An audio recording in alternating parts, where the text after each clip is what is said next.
ओंखारदों आरो नोंथांमोना आंनि ब्लगखौ नायनो मोजां मोनोबा अननानै जोबोसे नायलांदो।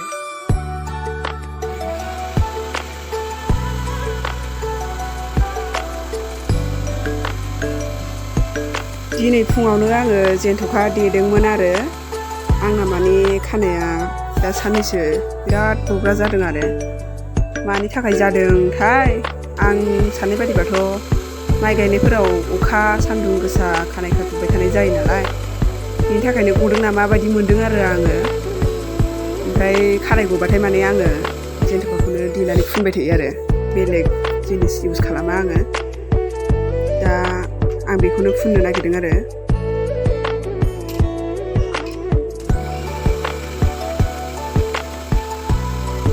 आं दा देगासिनो।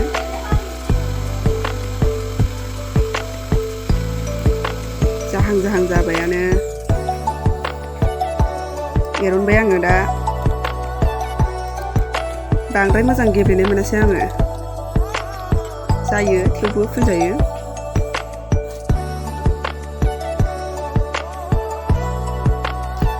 आंनि खानायाव फुनखांबाय आरो दा ओमफ्राय आङो जोंहा न' खाथिनि आनैनिखौ फुननानै होगासिनो।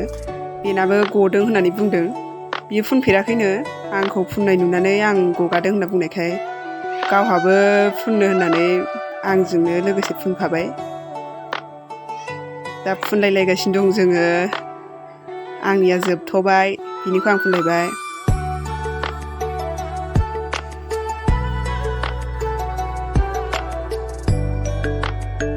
बिराद रोजाथार बिनि खानाया एसे नांबावगौसोमोन बारा थोनायानो जादिया आरो जेबो नङा थेवबो खानायनि बे गुदि गुदियाव फोननो हाबानो मोजां आरो बिनिफ्रायसो गबोयो नालाय बिजौआवथ' बारा इसेबां नांथारगौ नङा जायो बिदि फुनबाबो।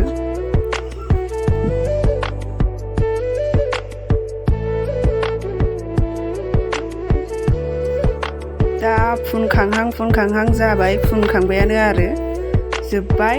एबार आङो बिनि खानायखौ मोजांहाय खाथुमनानै होनोसै आरो ओमफ्राय आधा घन्टानि उनाव सुनांगौ होमबानो जायनिया मानिगोन बिनिया खानाया गगागोन आरो जायनिया मानिया जानाय नङा। दा जोङो मन्दिराव थांनो ओंखारलांबाय। लामायाव आङो सोदोमस्रिखौ लोगो मोनबाय। बुंखादोंमोन आरो बियो फैगोन होनना खोन्थाखादोंमोन आंनो। ओमफ्राय जों दा थांबाय थाबाय।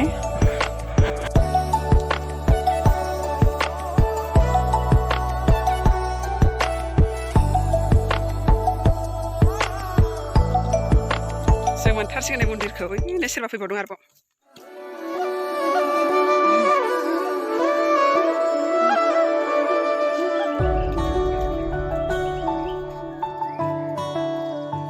नोंखौ लादों आं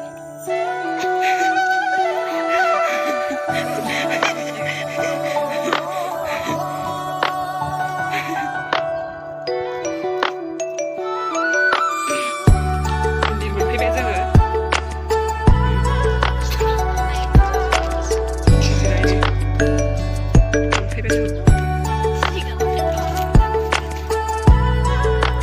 ट्विंकेल रानि जोंनि गामिनिनो आरो आं आदा जायो बिनिनो फिसाजो।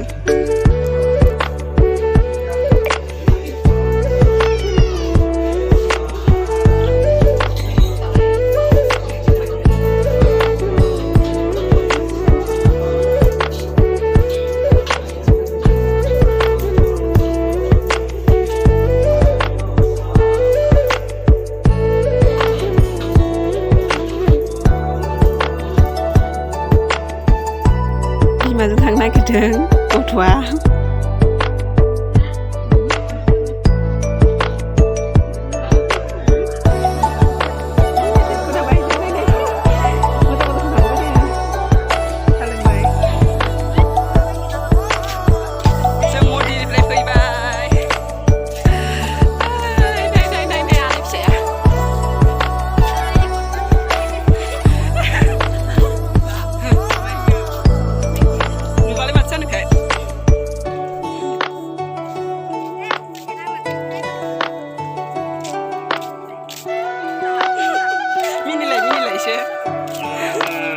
नारें लेमलायबाय नै जोङो नारें जानि सान्दुं गोसानि।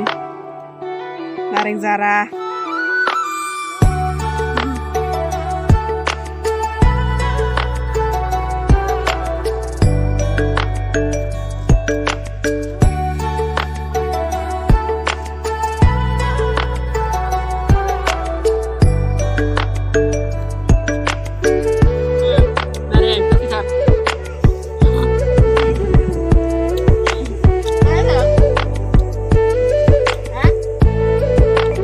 भिडिअखौ जोबजासिम नायनायनि थाखाय थेंक इउ स' माच लोगोफोर बेबायदिनो आंखौ अनसायलांबाय थागोन लोगोसे आंनि भिडिअफोरखौ नायलांबाय थागोन होननानै बयनिसिमबो आसा खालामनाय थाबाय अननानै लाइक शेयार कमेन्ट लोगोसे जाय साबस्क्राइब बानायाखै साबस्क्राइब खालामनानै होदो अननानै दिनैनि भिडिअआ एसेयावनो जोब्बाय।